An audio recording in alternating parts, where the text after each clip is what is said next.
laporkan. Pemirsa, Presiden Joko Widodo Senin pagi menyerahkan daftar isian pelaksanaan anggaran atau DIPA tahun 2016 kepada para menteri, pimpinan lembaga, dan gubernur se-Indonesia. Selanjutnya, Presiden meminta agar berbagai kegiatan yang direncanakan dapat segera dimulai pada Januari 2016. Penyerahan DIPA tahun 2016 ini merupakan awal dari rangkaian proses pelaksanaan anggaran pendapatan dan belanja negara APBN tahun anggaran 2016 yang telah disepakati oleh DPR bersama pemerintah agar proses pelaksanaan pembangunan dan pencairan anggaran dapat berlangsung lebih cepat, lebih merata, dan memberikan dampak multiplikasi yang lebih besar kepada kegiatan perekonomian. Kabupaten Kaur.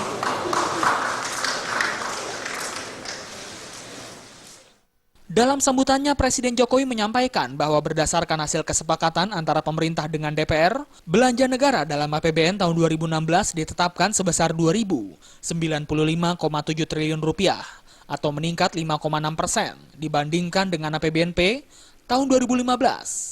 Dari total anggaran belanja itu sebanyak 37,4% atau sekitar Rp784,1 triliun dialokasikan melalui kementerian dan lembaga.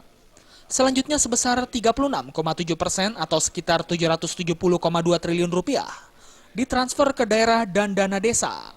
Dan sisanya sebesar 25,8% atau sekitar Rp541,4 triliun dialokasikan melalui Kementerian Keuangan selaku bendahara umum negara. Untuk menghindari kontraksi ekonomi, Presiden Jokowi memerintahkan jajaran kementerian, lembaga, gubernur, wali kota, dan bupati agar kegiatan segera dimulai pada Januari. Presiden menegaskan anggaran yang akan digunakan juga harus tepat sasaran dan berdampak positif kepada rakyat.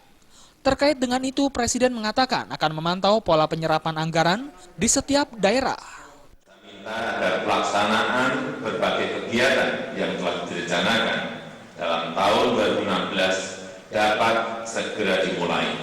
Januari dimulai. Karena kalau mundur akan terjadi kontraksi ekonomi. DIPA-nya sudah diserahkan, segera dimulai. Sehingga penerapan belanja tidak menumpuk di akhir tahun, itu harus kita akhiri. Dari Jakarta, Linda Puspitasari dan Wayan Agus.